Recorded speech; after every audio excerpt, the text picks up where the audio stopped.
Além do Bragantino, você falou que foi a melhor sequência jogando em casa, aí eu já vou para o jogo do Atlético Mineiro. Ontem, o Vasco pediu ao consórcio, fez o trâmite, né? Olha, eu quero jogar no Maracanã, dia 20, não tem jogo, o Fluminense joga no sábado, Flamengo não joga domingo, e aí, não tem jogo segunda, terça, dá para recuperar o gramado e tal. E até agora ninguém respondeu, aquele silêncio, né? Porque, teoricamente, as datas da Libertadores são 23 e 30. Se o Flamengo passar, teremos o jogo dia 23 no Maracanã, porque vai ser Flamengo e Fluminense. Então, o Fluminense joga 19 e o outro jogo só seria 23. Tem um intervalo, o Vasco joga dia 20. Só que o consórcio não respondeu. Se não tiver resposta até hoje, o final do dia, amanhã o Vasco vai à justiça. Eu acho que vai ser o caminho, como sempre tem sido, hein, Edmundo? Buscar na justiça, jogar no Maracanã. Não deveria, né? Não deveria, porque serei repetitivo novamente. O Maracanã é do Estado, do Estado do Rio de Janeiro. Então, ele é do Botafogo, ele é do Vasco, ele é do Fluminense, é do Flamengo, é do América, é do Bangu, ele é do Estado.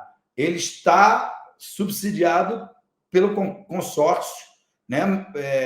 E muito pela influência do governador Cláudio Castro, que não abriu licitação, adiou e ampliou o contrato por mais 6 meses, que não é uma coisa legal, né?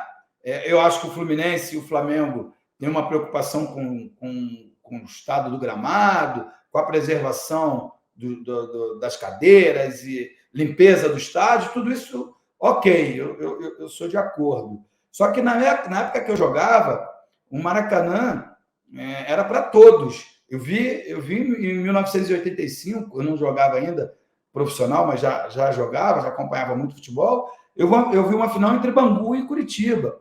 Então você vê o porquê que o Maracanã era tão eclético. Ele era mais popular, ele era mais acessível, tinha a galera da geral. Enfim, a gente tem que acompanhar a evolução dos tempos, mas a gente não pode, de maneira nenhuma, ser seletivo, né?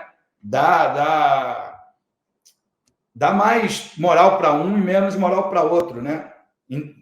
Só por causa do seu coração, né? A gente sabe que o governador é Flamengo, aí ele prioriza o Flamengo, né? E botou o Fluminense ali, que é o primo feio, né? O primo pobre, que o Flamengo acusa, que paga sozinho a conta, por isso que, né, o Maracanã está sempre com um gramado ruim. Mas, enfim, se o consórcio não responder, o Vasco tem que entrar na justiça e exercer o direito de jogar no Maracanã. E tem uma outra coisa, Edmundo, que ontem o torcedor ficou muito revoltado, porque a Justiça do Rio proibiu o Vasco jogar em São Januário, alegando que o estádio não tem uma segurança para os torcedores em virtude daquele episódio com o Goiás, né? Primeiro, o STJD puniu com 4 jogos, que acabou contra o Grêmio. Então, o jogo com o Atlético Mineiro, se não for no Maracanã, o Vasco tem que levar para São Januário, teoricamente, com portões fechados. O Vasco está tentando mudar essa decisão também. O torcedor ficou muito aborrecido ontem, porque no Maracanã tivemos episódios lamentáveis. Teve agressão à polícia, teve a polícia revidando, os argentinos dizendo que levaram tiro no Maracanã. Aí o torcedor falou assim: então e agora? A justiça vai também interditar o Maracanã? Também não é um lugar seguro. É o entendimento de quem está do outro lado, porque a justiça se meteu num assunto que não era da alçada dela, não precisava desse momento, né? Não tinha. A justiça desportiva já tinha punido o Vasco, Edmundo. E ainda vou além, porque uma decisão como essa prejudica o comércio no entorno. Quantos comerciantes informais vivem do jogo do Vasco quando tem partida em São Januário e estão prejudicados, Edmundo? Não, sem dúvida nenhuma, cara. O Vasco precisa de uma maior representatividade em órgãos como Federação Carioca, CBF, SCJD. Né? O Eric fala sempre aqui nas lives a falta que faz o doutor Eurico Miranda. Né? Infelizmente, ele não está mais entre nós, mas alguém tem que assumir essa bronca. Alguém tem que ir lá e botar o famoso pau na mesa e fazer valer a grandeza do Vasco. Né? Não é justo mais essa punição. Eu sempre fui contra a punição à instituição. sempre fui a favor de punir os culpados. Identifica quem é, vai lá e pune. Né? Como está acontecendo lá com a menina torcedora do Palmeiras que morreu no jogo entre Palmeiras e Flamengo. Pune a pessoa, porque acho que a torcida do Vasco